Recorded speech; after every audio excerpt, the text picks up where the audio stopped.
Hi guys and welcome back to My Dank Dog. Just as a reminder, I live in Canada. It's been legal here since 2018. In this episode, we're going to be cracking 2 new beans. I'm really excited to get them going.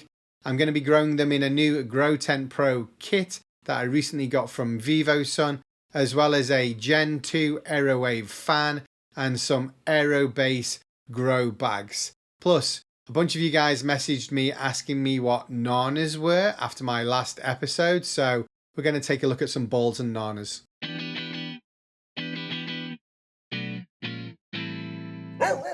Big shout out to Vivosun for sponsoring the channel, and you guys can save 20% off a VGrow at vivosun.com and Amazon stores with my promo code MDDVGrow. The links are in the description below. And if you guys are interested in any other Vivosun gear, you can save 15% off with no minimum purchase at vivosun.com and Amazon stores. The links are in the description below. You can use my code MyDankDog. Big shout out to you guys that have already followed me at my new channel, Shroom Up. I'm going to be uploading content to that in the next week or so stay tuned for that. Thanks again for your support. Alright guys, balls and NANAS. This is a pain in the bum when this happens. This is a pack of Northern Lights that I bought that was supposed to be autoflower feminized, but every single one that I cracked turned out to grow balls or pollen sacs and NANAS or stamens, so I was pretty disappointed. And it was when I was beginning to grow as well, so that was even worse for me because I was putting so much effort in and so much kind of resources and just trying to get things going. I wasn't interested in breeding or growing seeds. I just wanted to grow some females for the flower and the bud. So it was definitely a pain in the ass, but you guys asked me on my last video after I talked about me frantically looking for balls and NANAS on my plants, what they were. So I dug out some pictures. I'm not sure whether this is even a Hermy. I basically had a bunch of weird looking growths on the Northern Lights from the star and consistently on all of the beans. But I also had it on another set of autoflowers that were also supposed to be feminized as well, which were ice cream cake. So I'd learned my lesson by then. I was trying to crack more than one bean at a time just in case they turned out to be one male and one female, even if the packet said that they were feminized. So I'd kind of learned my lesson, but thankfully it doesn't happen so much now. I haven't had it happen to me for I would say at least 10 months. I think this was maybe 10 months ago that this happened. This is actually the ice cream cake auto feminized, and again, I couldn't tell whether this was a Hermy or not, or whether it was just a male. Maybe you guys can answer in the comments below, but basically if you guys see any of these pollen sacs or anything that look like balls or kind of bananas with little seed pod looking things inside them, then I would get them away from your females. Otherwise you're going to end up with buds with seeds in them, and nobody really wants those exploding. So let's move on to my new beans. These are 2 fantastic strains that I've been dying to get going. I've had them for a while, and I was growing 2 other strains from the same breeder. These are Terpes Zchem Bang and Terpes Ice Cream Marker.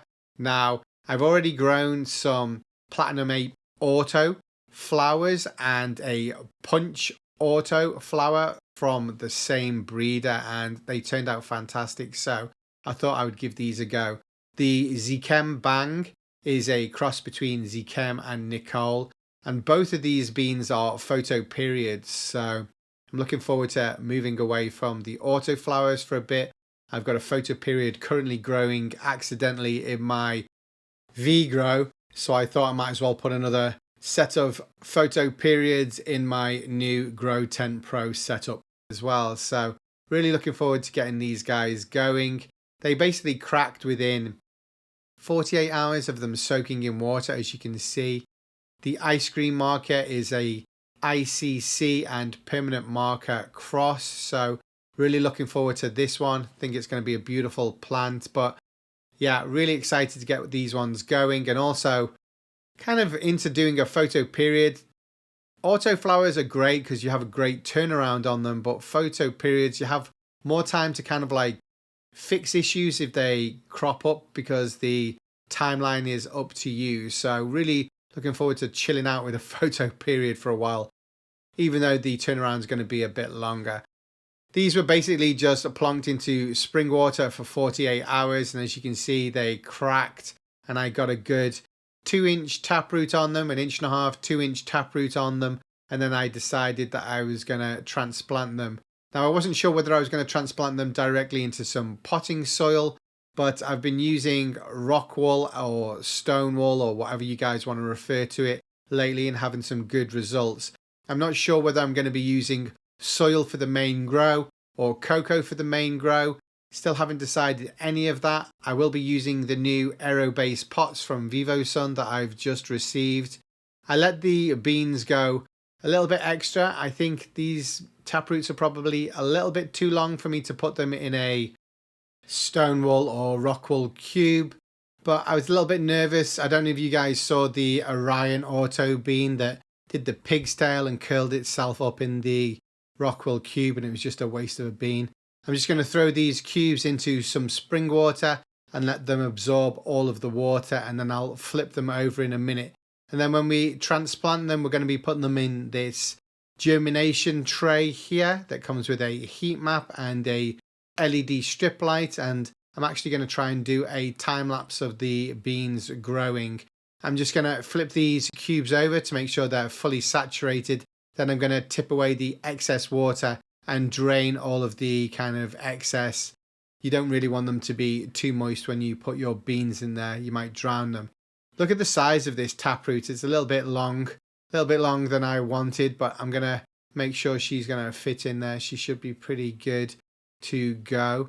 This one, the chem, already lost its seed head when I pulled it out. It looks like an alien. It looks like something from Aliens. This is the seed case. As soon as I picked it up from the water, the seed case came off and the root was kind of like albino. It looked something like something from Prometheus or Alien Covenant, is it? The one with the white kind of like crazy things that come out of the guys. So there we go. These are both potted in the Stonewall Rockwell cubes. They're all nice and moist. They're going to be warmed up. I'm going to put a light above them and start to time lapse them and hope they're going to pop out in the next day or two. This is actually 24 hours later, and as you can see, the chem is popped out. The ice cream marker looked like she was struggling, so I decided to give her some space and check in on her. And it was pretty lucky that I did, because she'd actually started to grow in on herself like an ingrown hair or pigtail. So it was good that I gave her some space.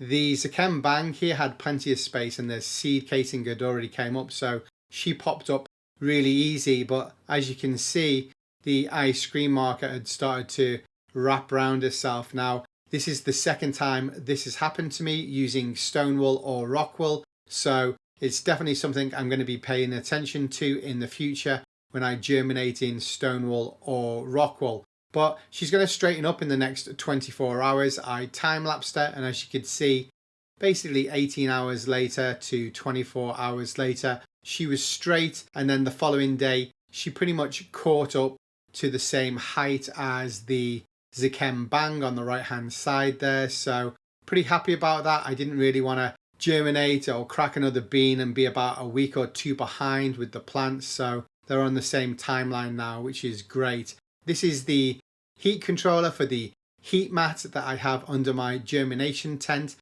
Now, I put the mat under the tent. I don't put it inside the tent under the germination tray. This is behind the scenes look of me getting that time lapse. They're looking great. So I'm really happy that she's caught up. Plenty of space there. Probably going to be in here for at least another week or two, so that's going to be another time lapse.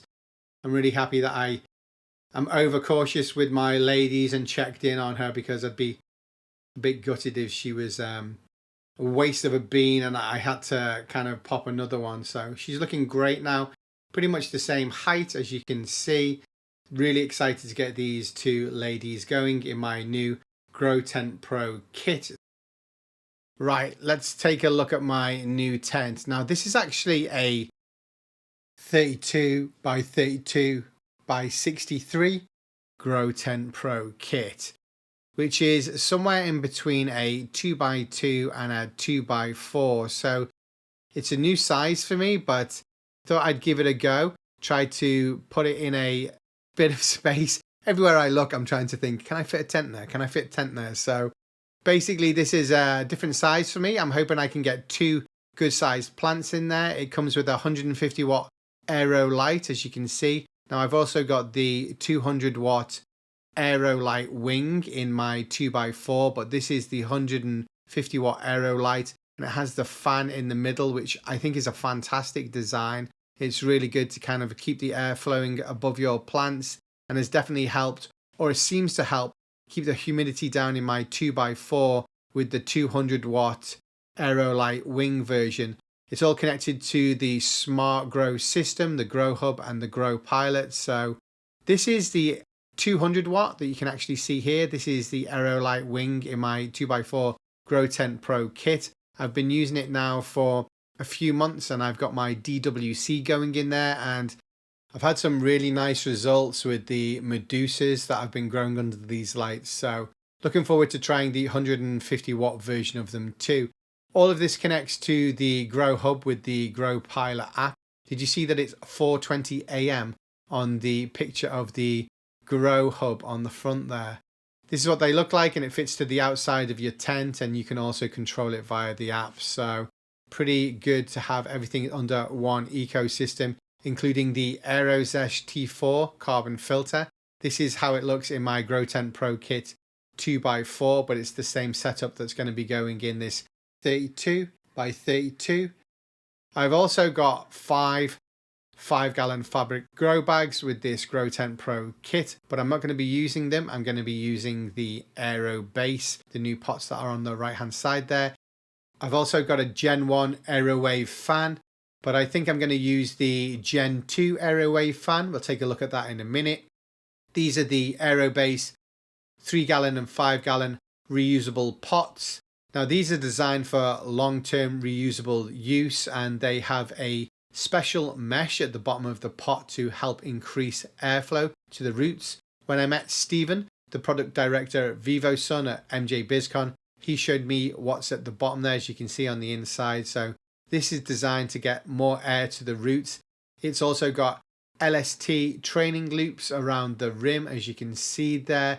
It's not designed for use with the self-watering pot-based system, so I'll probably be using a drip irrigation system on these, but definitely interested to see how they work. I'll probably be using the 3-gallon size, so 2 3-gallon pots in my 32 by 32. The other thing that I'm going to be adding is this AeroWave E6 Gen 2 on the right hand side there.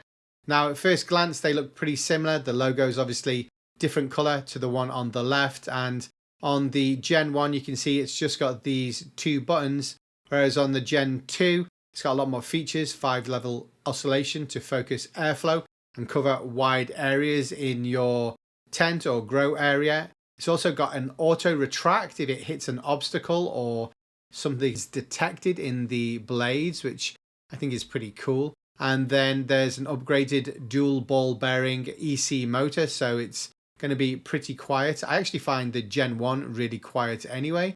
It's got 10 speeds when connected to the app and 5 speeds when there's no app connection and you're just controlling it manually. It's also got 2 modes, natural wind and normal. Now, natural wind is designed for less stress on your plant and stronger stems, and it's all smart controlled with the Grow Hub and Grow Pilot. All right, guys, thanks for tuning in. I do appreciate it. Stay tuned for the next episode. Keep all the likes, all the comments, all the advice coming. I do appreciate it. And obviously a big shout out to Vivosun for sponsoring the channel. Take it easy. Bye-bye.